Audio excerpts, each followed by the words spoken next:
Бисмиллахи, алхамдулиллах, вассалату вассаляму аля расулиллах. Давайте коснемся теперь, после того, как мы разобрали с вами причины, почему необходимо выплачивать закат и как это важно, давайте разберем некоторые хукмы, то есть некоторые законоположения, связанные с выплатой заката. Это очень важно, потому что многие люди не знают, как выплачивать закат. Или знают только какие-то вещи, но другие не знают.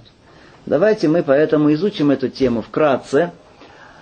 Во-первых, закат. Что такое закат? С точки зрения арабского языка слово зака значит приумножение, увеличение. Слово зака. В арабском языке его буквальное значение, изначальное. В шариатской терминологии, что такое закат в шариатской терминологии?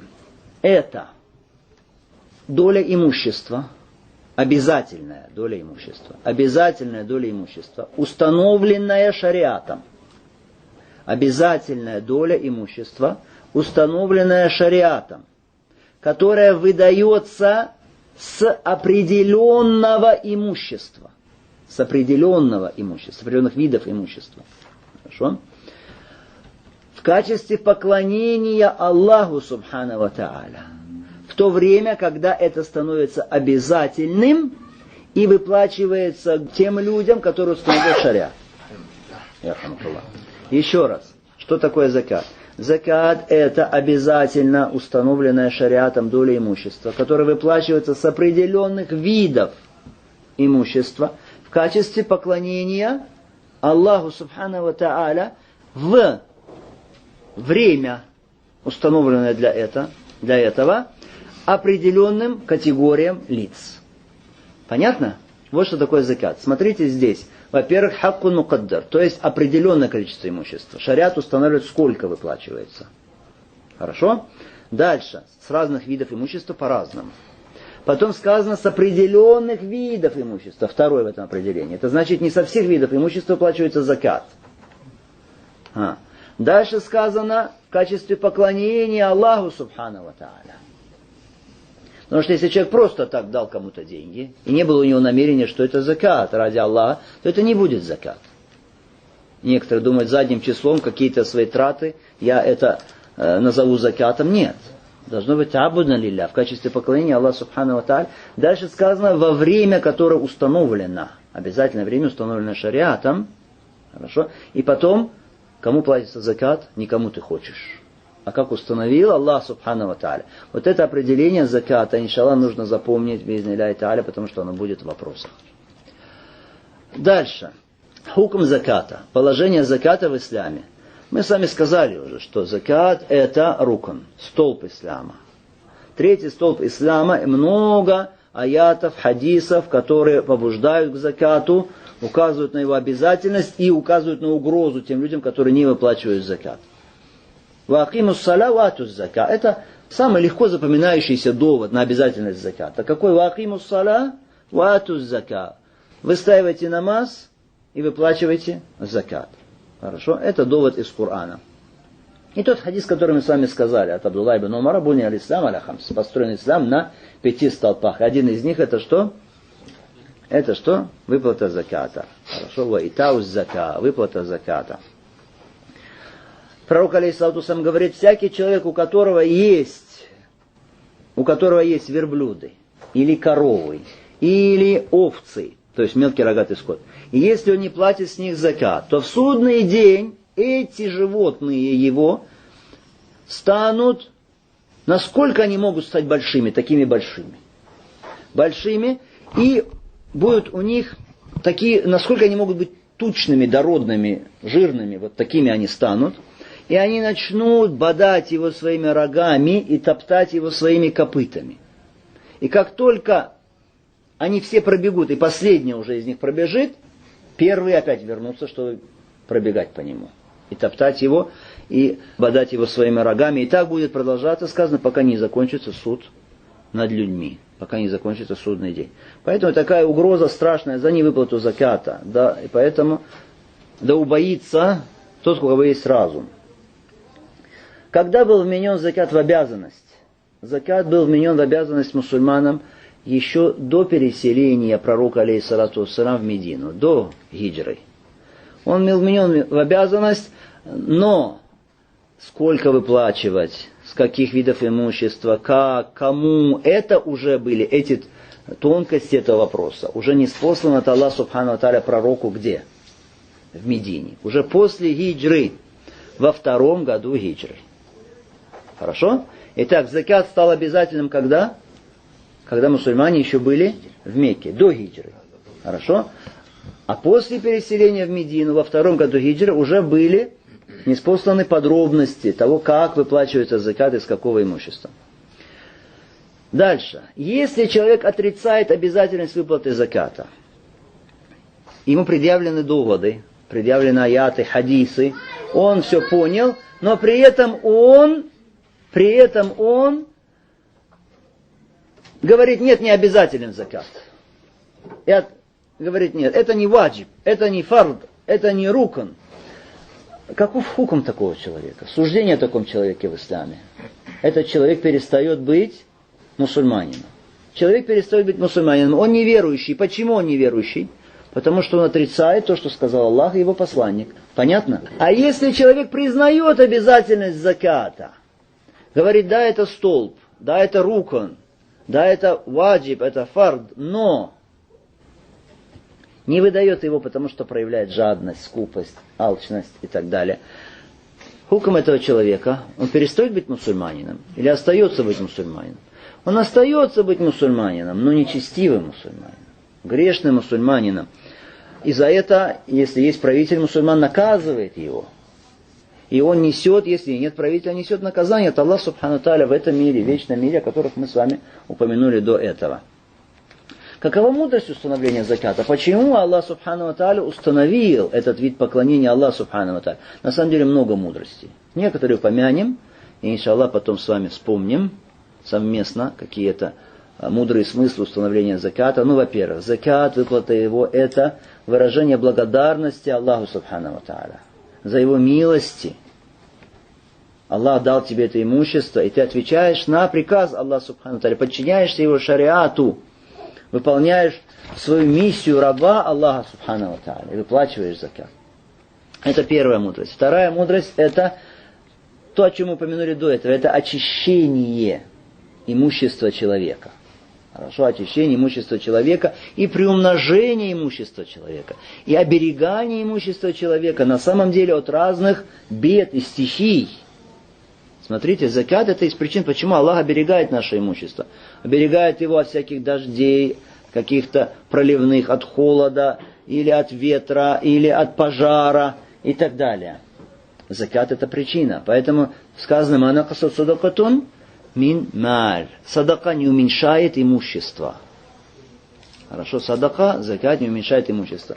Третья мудрость установления заката, братья, заключается в том, что посредством заката человек очищается от дурных нравственных качеств. Мы об этом с вами тоже говорили. Поэтому сказано, «Хуз мин амвалихим садака тутаххирухум». Возьми с их имущества садака, очищая их тем самым.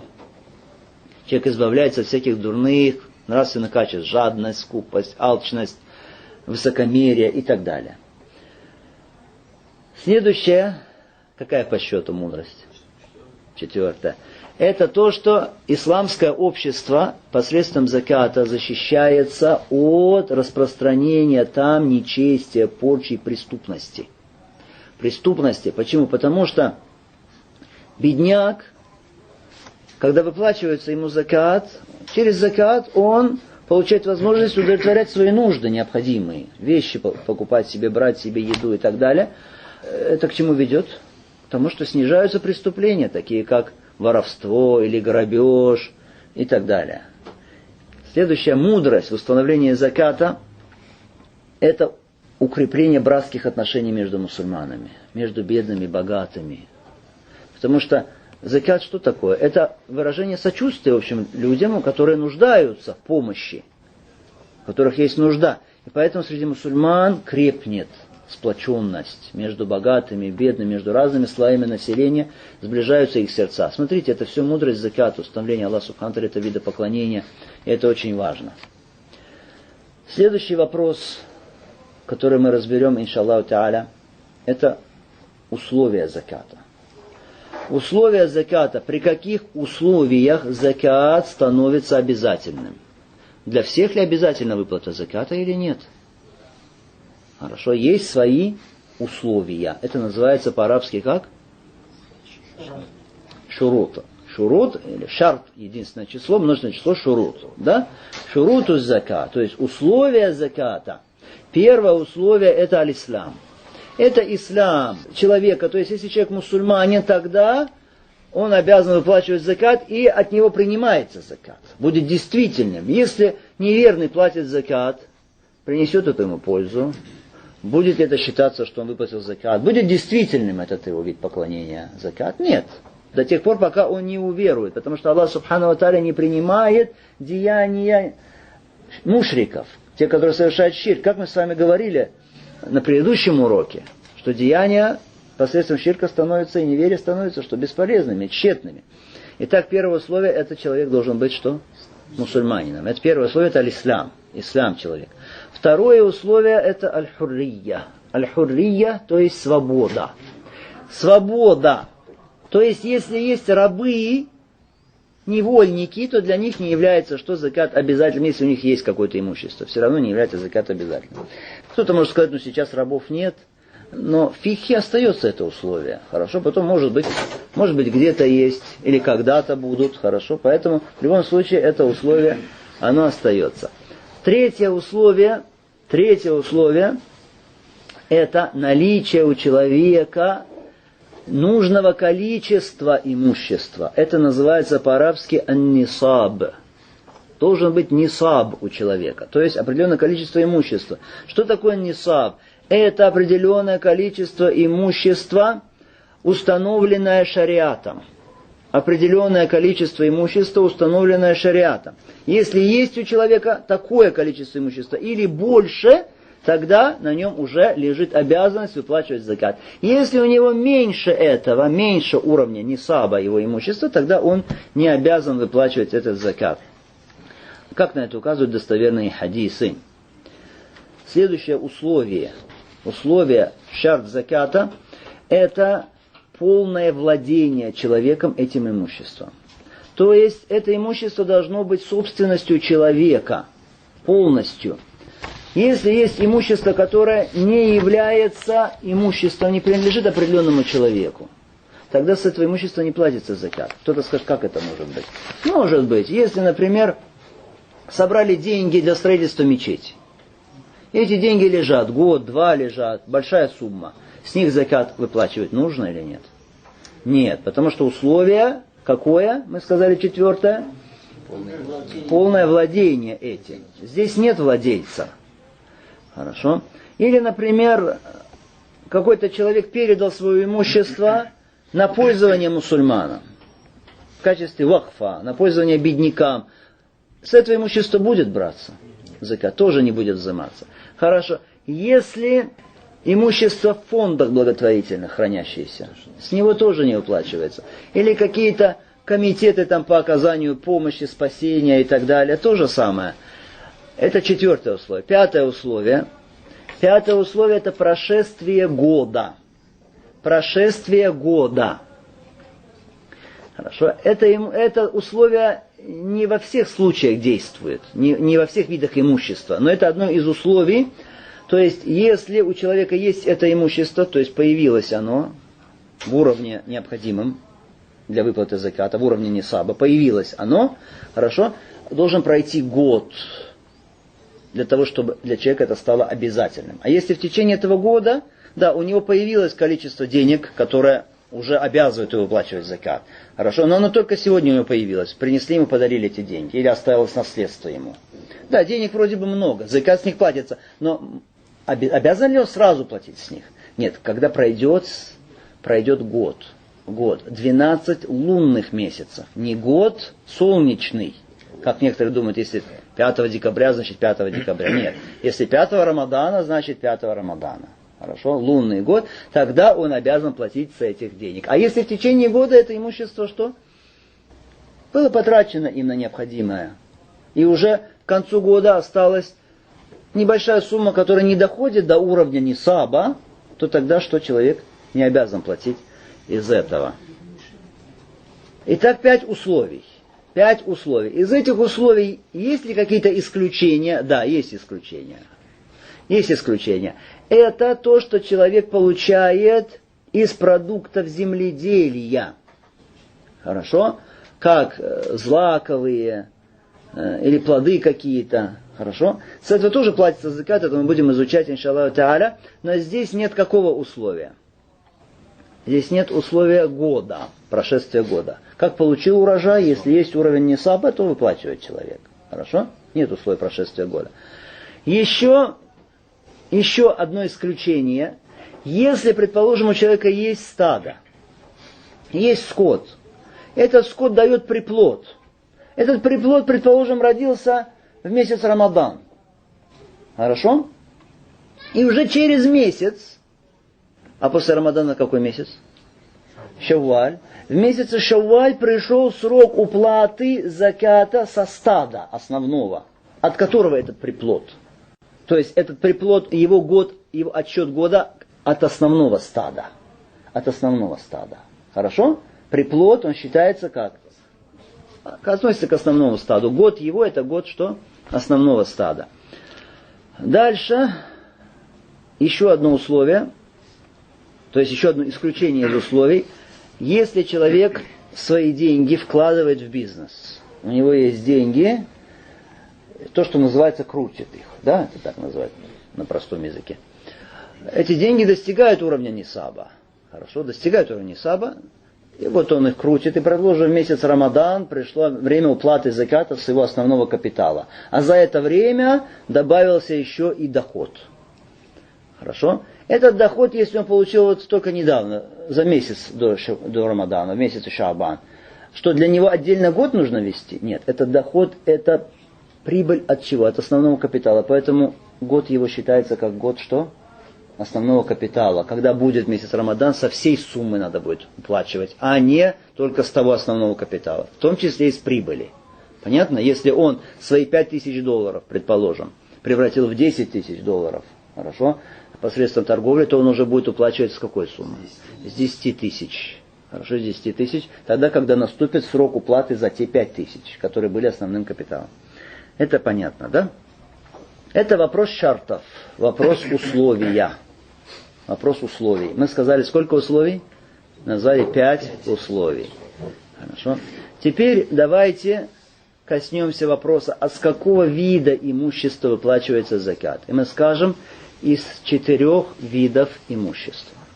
4 вида имущества. Первое это бахиматуль ан'ам, то есть скот. Скот. Второе это то, что выходит из земли. Это второе. Третье что? Золото, серебро и то, что по хукму своему, как золото, серебро, то есть бумажные деньги сегодня, это тоже туда относится. Хорошо.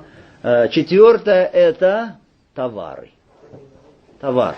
Если человек ведет торговлю, и у него сейчас его деньги, большая сумма вложена в товар. Что мы скажем, не плати закат, потому что в товаре нет, платится. Хорошо, потому что фактически этот товар у него как деньги здесь. Просто они вложены туда. Хорошо, он же этим товаром не пользуется, это именно товар. Итак, 4. Первое это что? Бахиматуль ан'ам, скот. Второе это что? Аль-хариджу мин аль-ард, то есть то, что выходит из земли. Третье это что? Захабу аль-фидда, валь-аурак, да. То есть золото, серебро и бумажные деньги. И четвертое это уруду тиджара. Уруду тиджара, то есть товары. وصلى الله وسلم على محمد وعلى آله وصحبه أجمعين والحمد لله رب العالمين وجزاكم الله خير.